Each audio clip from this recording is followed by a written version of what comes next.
महाभारत में द्रौपदी की भूमिका का काफी वर्णन मिलता है। कौरवों पांडवों के बीच लड़ाई से लेकर महाभारत युद्ध तक में द्रौपदी का वर्णन मिलता है। द्रौपदी पांचाल देश के राजा द्रुपद की कन्या थी। वो एक दिव्य कन्या थी जिसका जन्म अग्निकुंड से हुआ था। कहा जाता है कि जब पांडव और कौरवों ने अपनी शिक्षा पूरी की थी तो द्रोणाचार्य ने उनसे एक गुरु दक्षिणा मांगी। द्रोणाचार्य ने वर्षों पूर्व द्रुपद से हुए अपने अपमान का बदला लेने का काम कौरवों और पांडवों को सौंपा था। उन्होंने पांडवों कौरव से कहा कि पांचाल नरेश द्रुपद को बंदी बनाकर मेरे समक्ष ले आओ। कौरवों ने पहले द्रुपद पर हमला किया लेकिन वे हार गए। इसके बाद पांडवों ने द्रुपद पर हमला किया जिसमें उन्हें जीत मिली। वे उन्हें बंदी बनाकर द्रोणाचार्य के पास ले आए। द्रोणाचार्य ने उनसे उनका आधा राज्य ले लिया और उन्हें छोड़ दिया। द्रुपद ने इसी का अपमान लेने के लिए अद्भुत यज्ञ का आयोजन किया जिससे द्रौपदी का जन्म हुआ। द्रौपदी का विवाह 5 पांडवों से हुआ। युधिष्ठिर, अर्जुन, नकुल, सहदेव,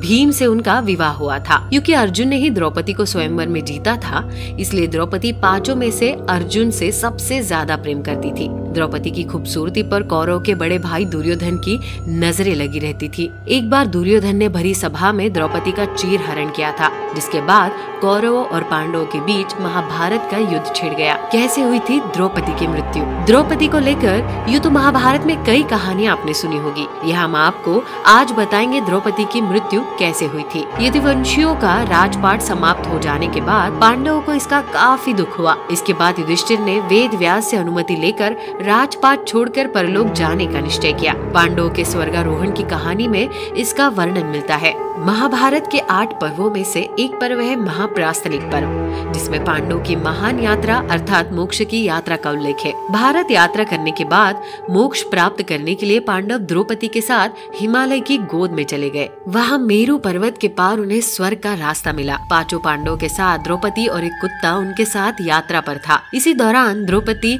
लड़खड़ा कर गिर पड़ी। भीम ने पूछा कि उसने कभी कोई पाप नहीं किया हो तो ये कैसे गिर गई। इस पर युधिष्ठिर ने कहा कि ये हम 5 में से अर्जुन को सबसे ज्यादा प्यार करती थी। इतना कहकर वे उन्हें बिना देखे आगे बढ़ गए। इसी यात्रा के दौरान द्रौपदी की मृत्यु हो गई। इसी यात्रा में सारे पांडव भाई एक एक करके मौत की आगोश में चले गए। सबसे पहले इसमें द्रौपदी की मृत्यु हुई थी लेकिन यहाँ रोचक बात यह है कि केवल युधिष्ठिर को ही स्वर्ग में प्रवेश करने की अनुमति मिली थी। तो दर्शकों, कैसे लगी आपको ये पूरी कथा? हमें कमेंट कर जरूर बताइएगा। साथ ही यदि आपको ये वीडियो पसंद आई हो तो वीडियो को लाइक कर चैनल को सब्सक्राइब जरूर कर दे। वीडियो में अंत तक बने रहने के लिए आपका धन्यवाद।